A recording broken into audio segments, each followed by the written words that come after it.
çka ju frymëzoi të vazhdoni në për teologji dhe të diplomoni në këtë fushë? Bismillahirrahmanirrahim, alhamdulillah, wassalatu wassalamu ala rasulillah. Frymëzimin e parë e kam pas, domethënë këta e kam pas qef prej kur kam qenë i vogël.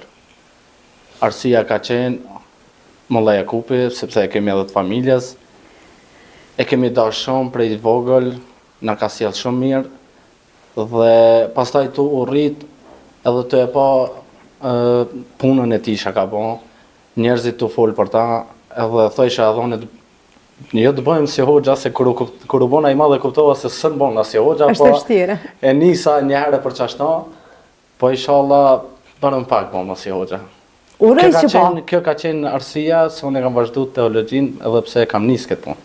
Indjeri Jakub Asipi ka qenë vërtet shembull dhe do vazhdojë të mbese gjithmonë një nga figurat më të vlefshme për neve. Dhe unë uroj që ju të ndjekni hapat e tij, pse jo, dhe të jeni shembull i ardhshëm njëjtë sikur ai. Ndërsa për ju Elmina, çka është ju? Bismillahirrahmanirrahim, në emër të Zotit, mëshiruesit, mëshirëvërësit. Fillimisht desha t'ju falenderoj për ftesën të cilën na keni bërë. Është nder dhe kënaqësi që sot jemi këtu në televizionin tuaj. Se i përket pyetjes që ju e bët se çfarë më shtiu mua që të vazhdoj të jetë kësaj rruge, padyshim që është një dëshirë e kahmoqshme dhe kjo fillon prej në fëmijëri. Ndonjëherë kur pyet veten se pse, ndonjëherë edhe vetë nuk mund ta gjesh përgjigjen e kësaj pyetje.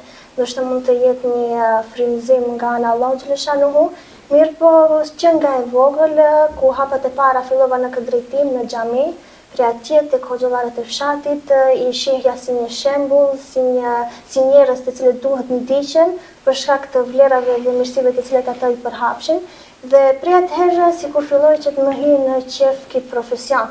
Dhe shifsha kur mualimi shpjegonte, tregonte për fen islame, sikur ndjeja një ndjenjë shumë të veçantë. Më pas edhe motra ime vazhdoi medresen, edhe njëjtë ishte një frymëzim, i shihja se si ajo kalonte atje, dhe kështu edhe vendosëm që t'i him kësaj rruge, por elhamdulillah ja kemi pa hajrin.